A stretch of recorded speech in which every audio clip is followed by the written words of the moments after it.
Hey, I'm Jake. I make RPG supplements and videos about Pathfinder 2, or PF2. I love PF2, and I want to share what I find along the way that is interesting, strange, or needs vast improvement, like today. Still, the Vampire Archetype is interesting on its own, but if you are interested only in my changes to it, skip to this time here. I'm going to start reading it, and I'm going to be thorough. So I'm going to be reading everything from beginning to end. And then I'll come out with my changes that I would make and have made in my own game, and it's very exciting. At least it is to me. So we'll start with Vampire Vulnerabilities. First of all, the only way to take this archetype is to be killed by a vampire. Obviously. But I guess, like, a GM could say, well, you're also cursed with vampirism. Because that's a thing. We're going to start with Vampire Vulnerabilities. Because this affects every vampire, no matter what other feats you take of the vampire archetype besides the dedication. So, Vampire Vulnerabilities. Your power comes with a price. As a vampire, you have the following vulnerabilities. Revulsion. You can't voluntarily come within 10 feet of a brandished garlic or a religious symbol of brandished garlic or a religious symbol of a non-evil deity. A creature must interact to brandish garlic or a religious symbol for 1 round. I just love that. Stay back, fiend! Holding garlic. Throw onions at people. I don't know, it's silly. Yes, I know, it's a myth, but fine. It still looks funny. This is similar to raising a shield. Raising the symbol. If you involuntarily come within 10 feet of an object of your revulsion, you gain the fleeing condition, running from the subject of your revulsion until you end an action beyond 10 feet of it. Very interesting that it just makes you run the hell away.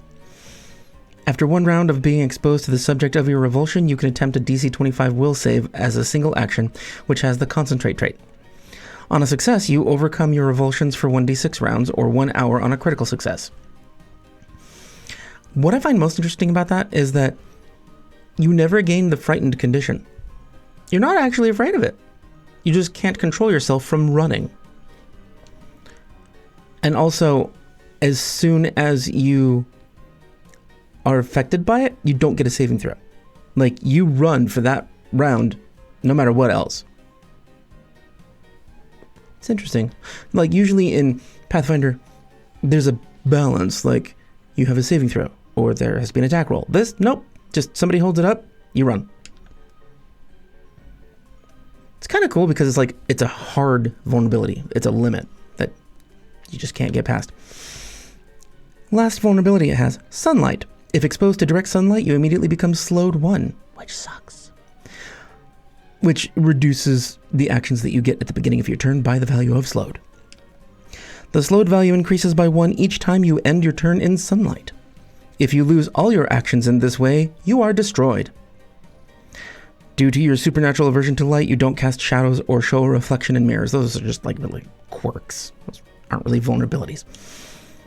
But you can only survive max 3 rounds, 3.5 maybe, technically, in sunlight, and then poof, you're dead. Just like vampires in the setting. And that is an important distinction because that's how they handle vampires overall. But if you're a player character, that blows. That sucks to have to deal with. All right, we'll get to the mitigation that it gives on the feats, and it still sucks. So I'll point that out to you. Vampire Archetype. After being exsanguinated by a vampire, you've risen again, pulling yourself from the earth as an immortal undead. You're a creature of the night, harmed by the light of day and thirsting for blood. Don't we all? Vampire Dedication, Feat 2. Rare, obviously, you need GM approval. Duh, it's undead, and you have to have been killed by the GM. You're a newly risen vampire. You gain the undead and vampire traits and the basic undead benefits, and your undead hunger is for the blood of the living. Your incisors elongate. You gain a Fangs unarmed attack that deals 1d6 piercing damage. They're in the brawling group and have the grapple and unarmed traits, which is funny because you can grab people with your mouth now. You gain revulsion and sunlight vulnerabilities detailed in the vampire vulnerability sidebar and the drink blood ability. I just read the vulnerabilities. So drink blood. 1 action, divine and necromancy traits. as you could probably guess. Requirements: a grabbed, paralyzed, restrained, unconscious, or willing creature is within your reach. Effect: you sink your fangs into that creature and drink its blood. This requires an athletics check against the victim's fortitude DC if the victim is grabbed, and automatically succeeds for any of the other conditions. If you succeed, the creature becomes drained 1, and you gain temporary hit points equal to the target's level that last for 10 minutes. Further uses against the target don't increase the drained condition or grant you more temporary hit points. Especially you can't select blah blah blah dedication feat restriction. So what I find most interesting about this is that it doesn't heal you. It only gives you temporary hit points. But the monsters in Golarion that are vampires, they heal, not just get temporary hit points. So already this is diverging from what a vampire is.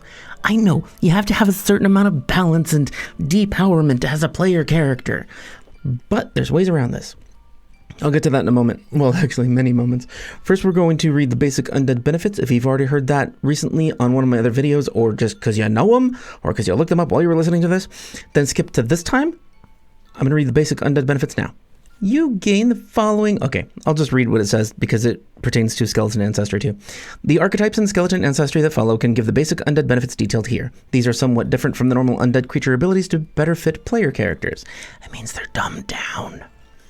Necral. You know the Necral language, which is the language undead speak, which doesn't make any sense, which I've said in every video. It should be psychic or nothing. Undead vision. You gain low light vision, or you gain dark vision if your ancestry already has low light vision. Great, creature of the night, makes sense. Negative healing. You are damaged by positive damage and aren't healed by positive healing effects. You don't take negative damage and are healed by negative effects that heal undead. I have said previously, and I still stand by it, that the negative damage immunity is awesome. Speaking as somebody who runs Liches, Death Knights, and Necromancers in my own adventures kind of just frequently because I love them, they're so flexible. And it's fun to find weird, creepy shit in a Necromancer's laboratory. Like skulls that are actually books that read a whole book to you. Anyway, that might not matter in your campaign. But in my campaign, it matters a great deal. So that basic undead benefit by itself is worth taking the archetype, in my opinion. For me. I mean, for my games. Another trait you gain is negative survival.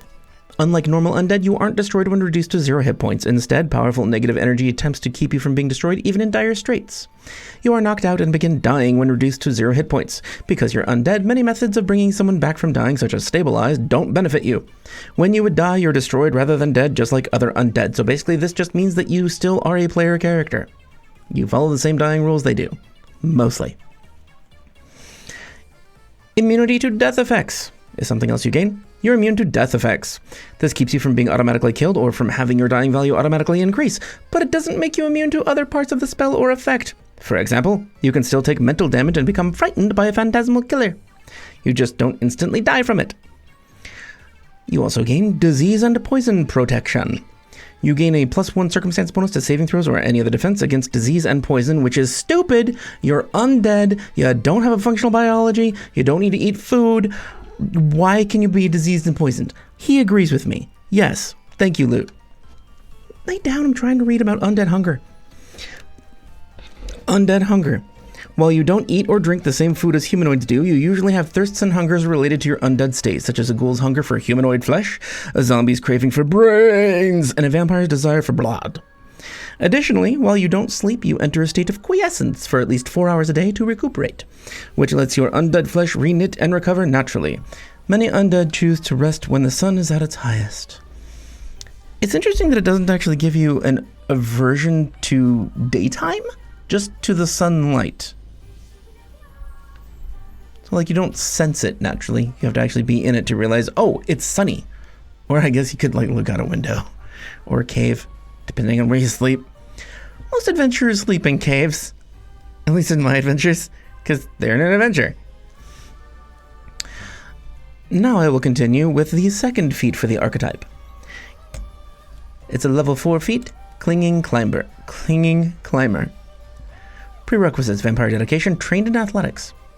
You climb like a spider, you gain a climb speed of 15 feet. Amazing. 4th level. It's so early, it's wonderful. You just permanently can climb. Great, perfect. Good job, Paizo. Next feat, level 4. Manipulate Charm.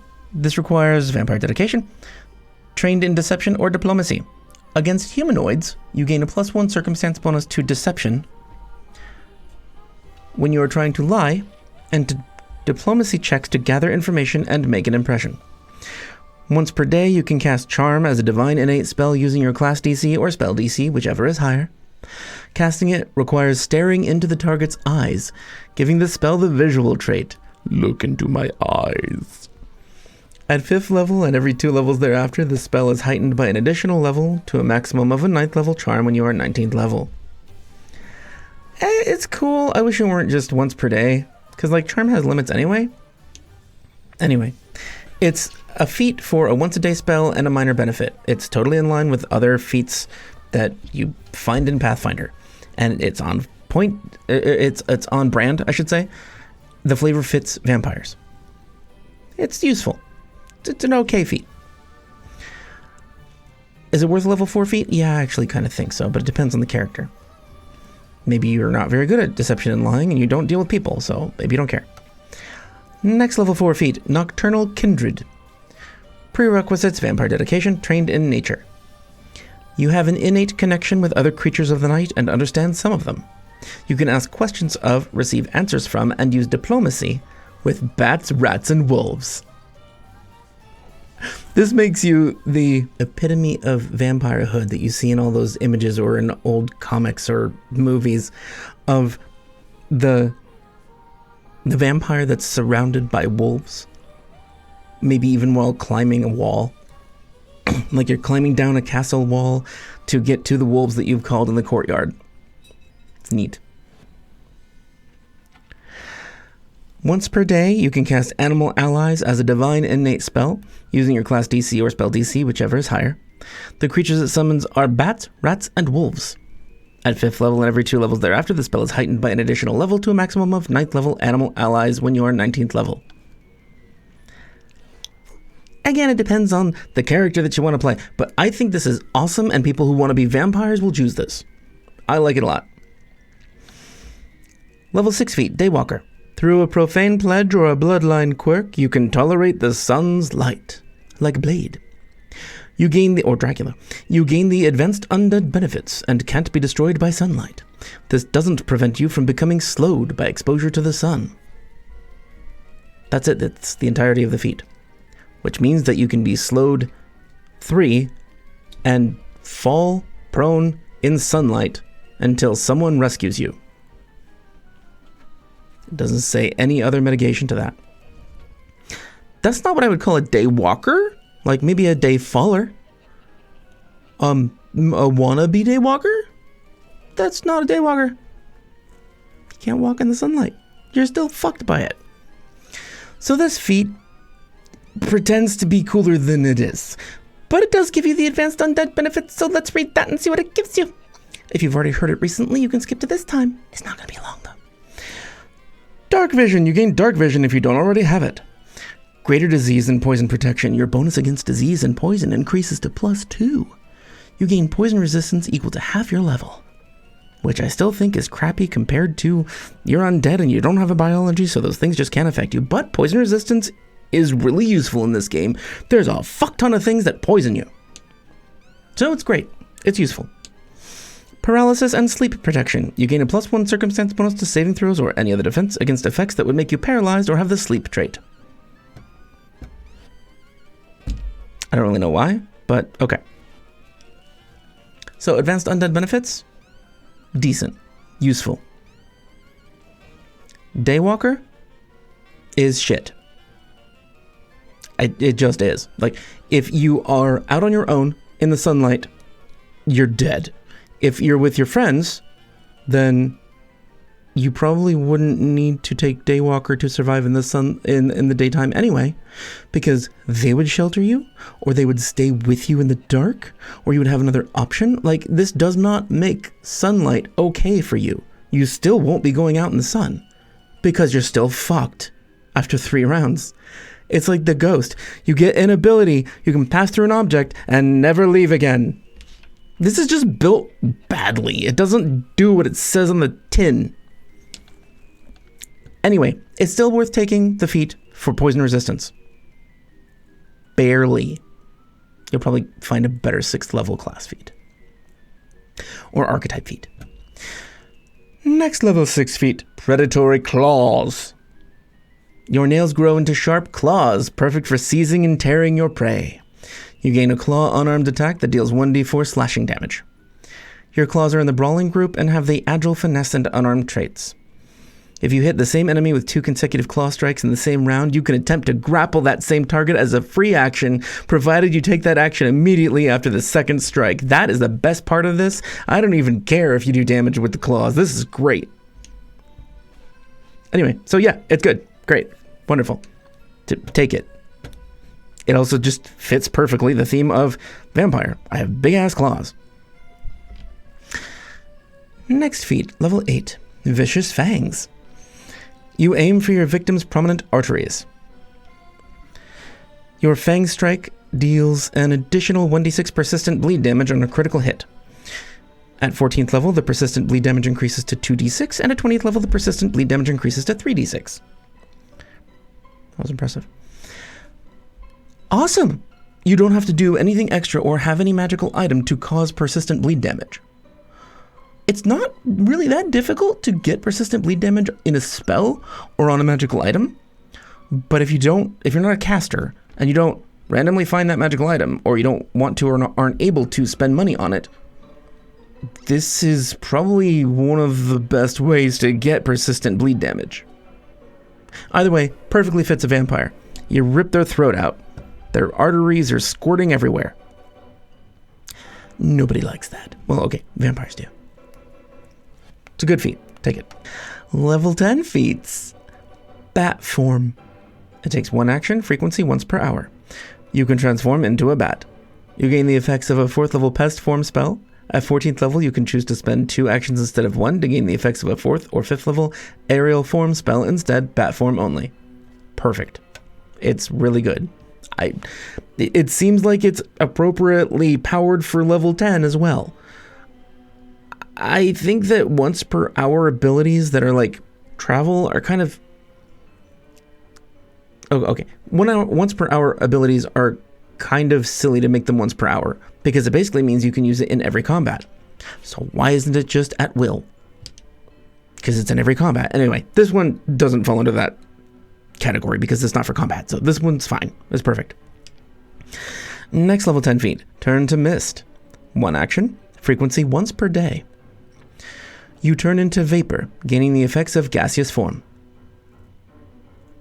Great. I think it's a little underpowered for its level. But still, it's perfectly on brand for a vampire. Good feat. Take the feat.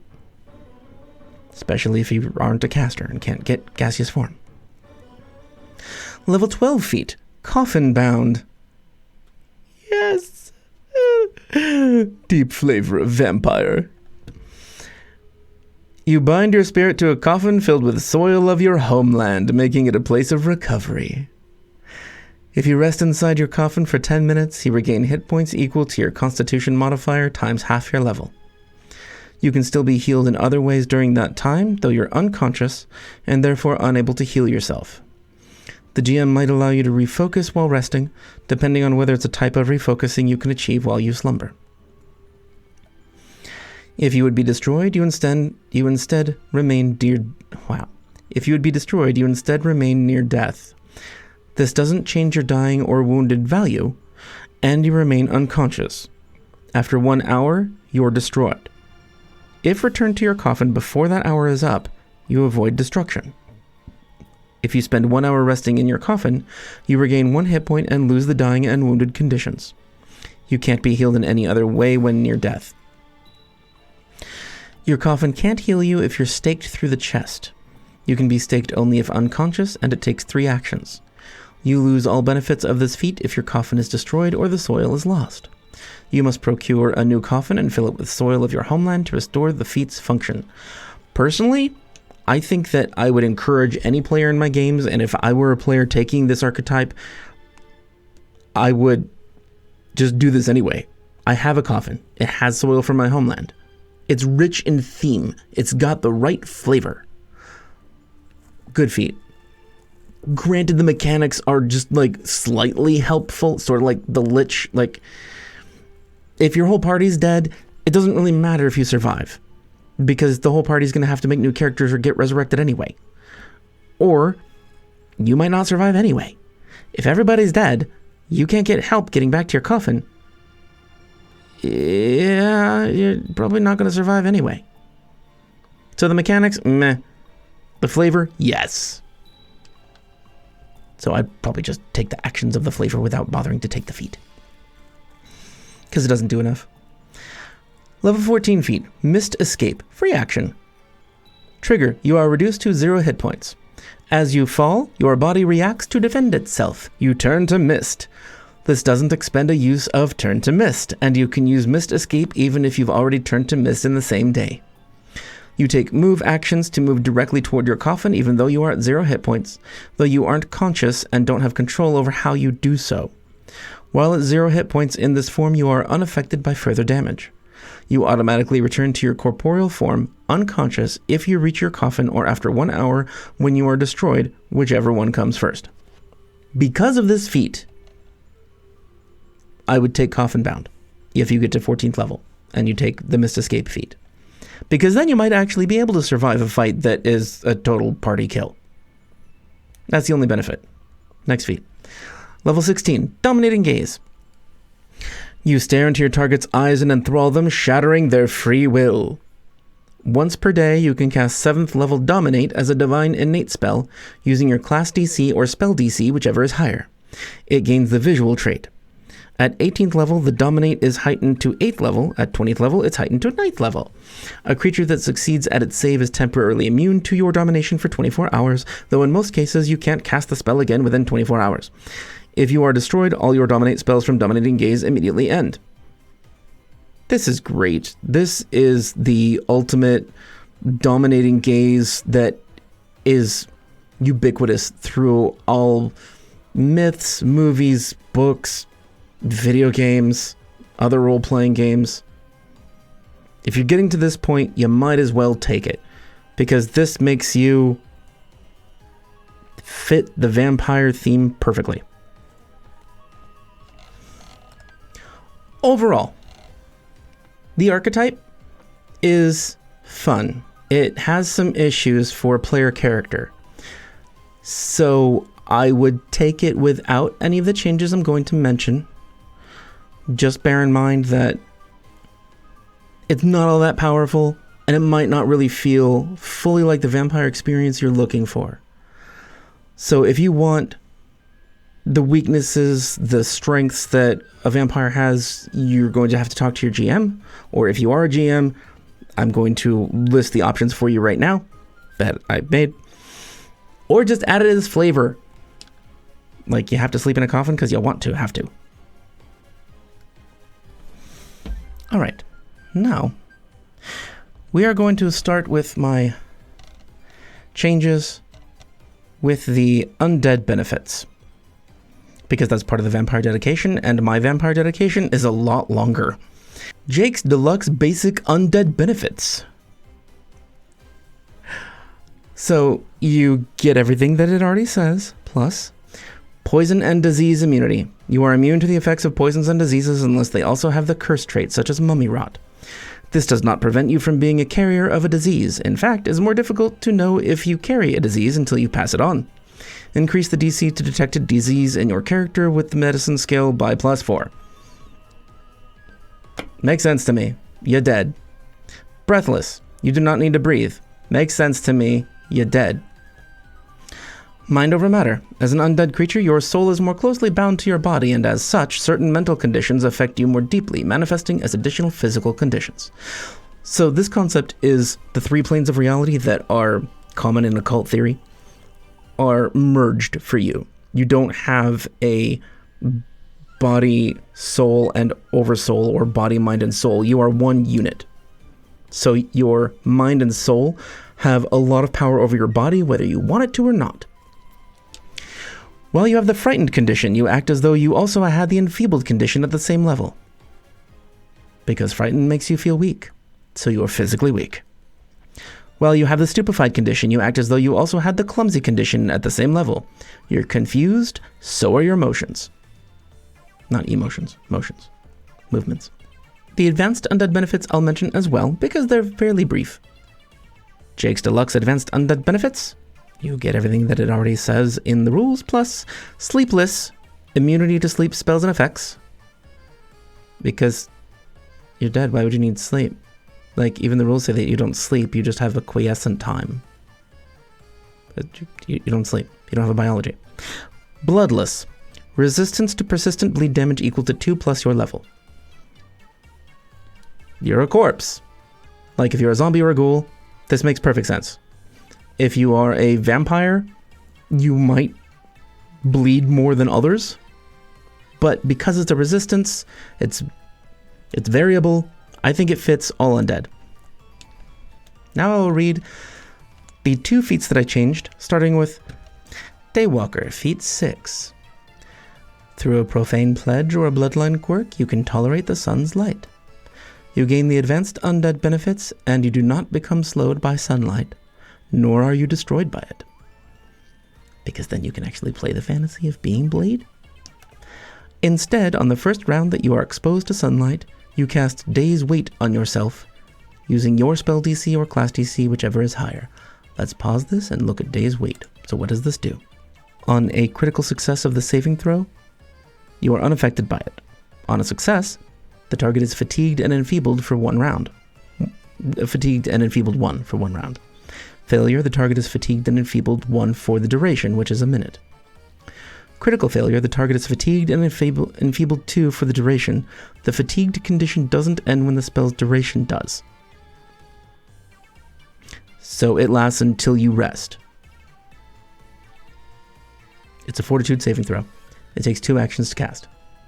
So the effect of this is that you take 2 actions when you step into sunlight and are affected by this thing.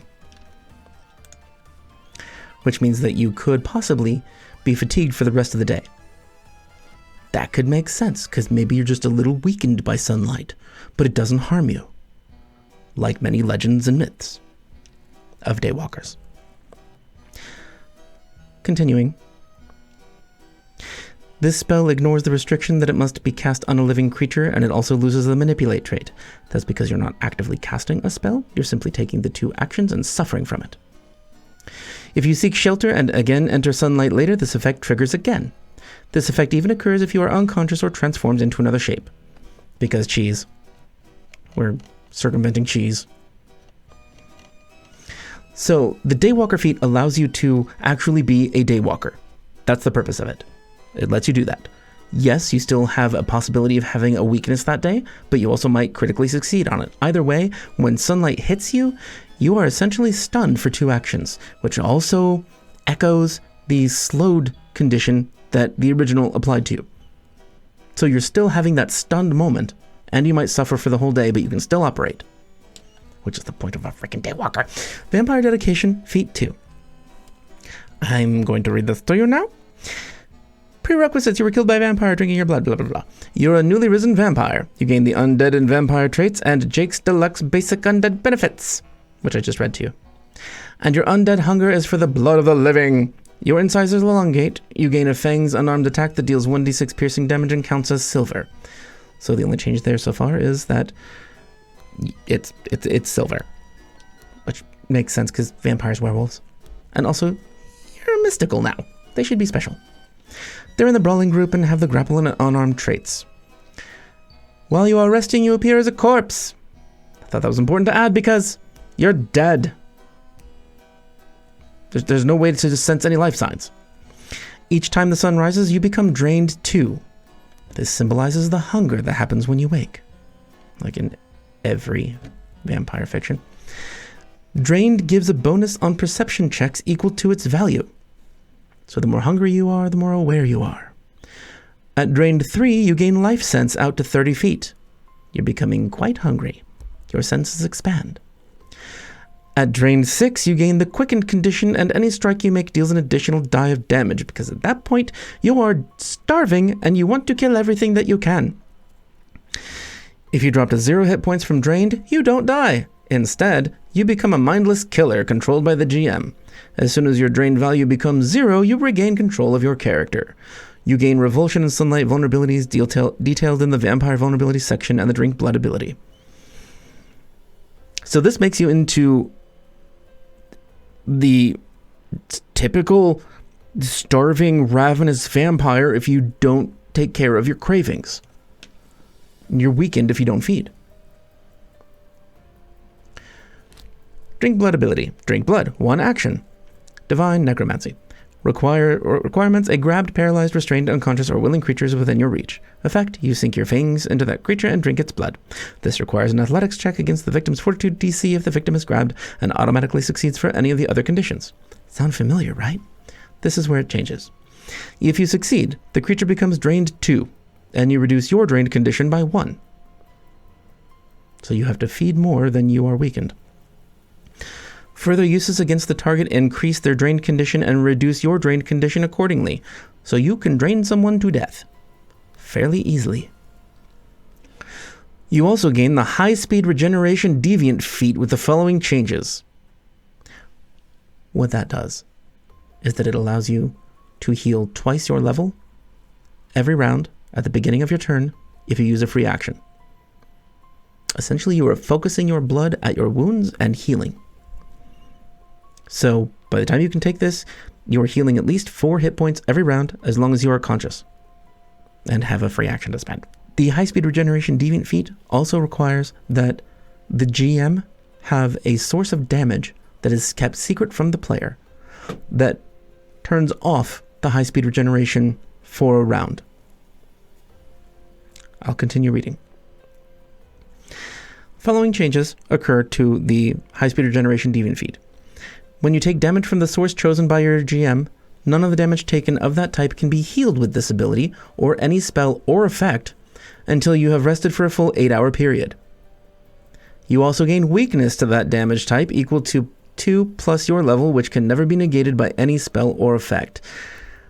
This is to mirror the effect of fire being absolutely terrible for vampires. It melts their flesh, they can't heal it with their blood, they have to run the fuck away and sleep, and maybe come back later to get their foe. It doesn't have to be fire. It could be, holy or whatever you like as the GM. But it is a weakness that you can easily exploit as the GM if you need to or want to. It's also a great source of drama, because this character doesn't know what they're weak against until it happens. Great opportunity to roleplay. It also has the following 3 effects. Your high-speed regeneration cannot be used while you are drained at all. So when you wake up, you're not healing until you kill someone or some animals, I guess. Your high-speed regeneration cannot be used on mental damage. The reason for this is that your mind is the most vulnerable part of you as an undead. If we're playing these characters, we are role-playing a normal person trapped inside of a monster. And that conflict is what creates the tension and drama that people love about vampires. And so, because they are having to deal with the struggles a monster imposes on them, their supernatural cravings, their weaknesses, the mind can easily break. So, that's the reason for that. Your high-speed regeneration cannot be used in sunlight either, for obvious reasons. Now, this does make Daywalker also have another limitation, that it's still dangerous to enter into combat in the daylight and sunlight. So that's the balance there for the Daywalker. So those are my changes. I will have them available on a PDF link below. Tell me what you think about them. I love them. I'm using them in this campaign as soon as I possibly can. And they seem like so much fun. You're actually playing a ravenous beast. And you're trying to keep it under control. And you wake up every day weak. And you smell people's blood with life sense.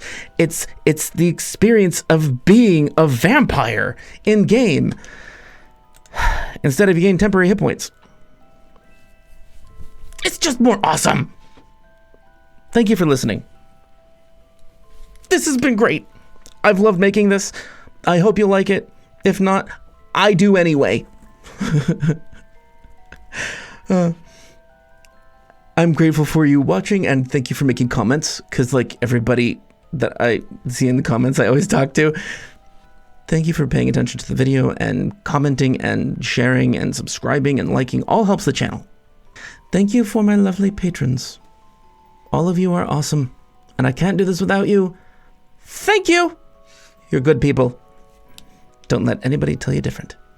If you want to catch the next video I make, hit the notification bell after you subscribe. It's a good way to find out when I make a new one. And remember, our blood has trace elements, including gold, about 0.2 milligrams per human body. So eventually, with enough blood, that can add up to some serious cash. You know, it makes you think. Maybe you should get some blood. If you like this video, you'll love this one. Undead are amazing, and that's the Undead playlist. And this video over here is all my builds. I love them, especially the witches, because there's more than one, because I love witches.